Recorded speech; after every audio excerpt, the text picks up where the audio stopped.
So I'm scrolling through social media today and I see some guy post a picture of a fuel filter housing and ask, why is my fuel pump making this awful noise? So I thought, man, this dude needs some help. So Paul, here you go. So crawl up under this old 6.7 diesel, find yourself a 10 millimeter and an 8 millimeter wrench and pull that bolt out of there so that you can fold this bracket out of the way. Get that bolt pulled and just fold this back out of the way here. Let that hang.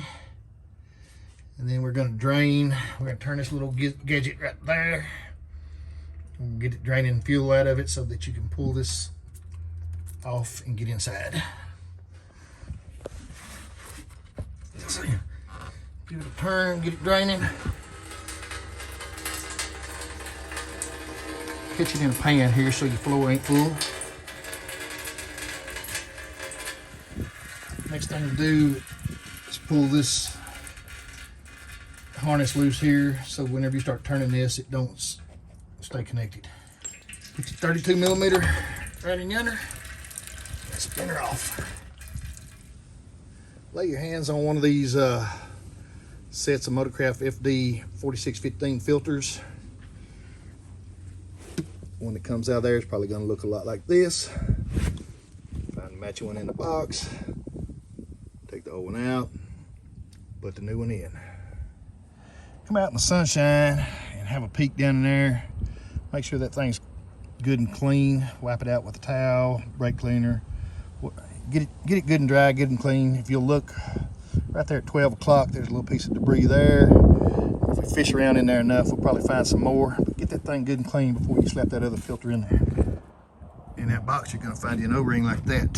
You're gonna crawl back up under that truck, and where that housing came apart, that O-ring is gonna be up in there making a seal. Get that old one out and use this new one. And that O-ring is right there. That's the one you want. You gotta replace that.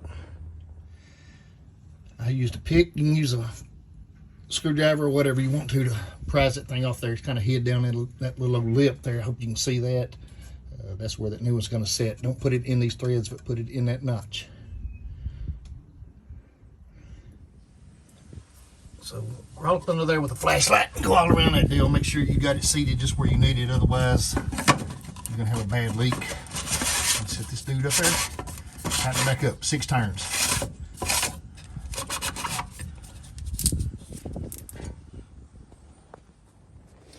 Once you get her seated in there, she'll come to a stop where it's supposed to stop at. So just don't go crazy tightening things up. And of course, tighten your water drain, your fuel drain right there, water separator drain. Get it snug. Plug this baby back in right here.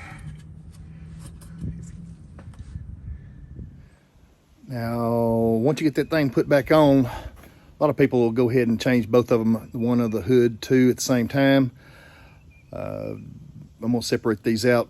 Next thing you need to do is come over here, climb up in the cab behind the wheel and turn that key on and let that fuel pump run. You need to do that about 6 times and let it run for about 30 seconds per time. That'll be the best 3 minutes that you've ever invested in your truck, because if you let that thing get air in it, it's gonna be a booger to start. So the last thing we got to do here is on your gauge is to reset your little dummy light that tells you it's time to change it. So go to settings, scroll to the right, then scroll down to the vehicle, and scroll down some more, to maintenance, and then fuel filter, and then hold the OK button. Now you got the fuel filter set to new. Now it will know to warn you next time you've gone too far on that fuel filter. Now we got that done, so you can go back to burning some of that $4 diesel, or if you're in California, some $6 diesel. Keep that truck running up down the road, keep it running clean, and it ought to last you a lifetime. Y'all be good.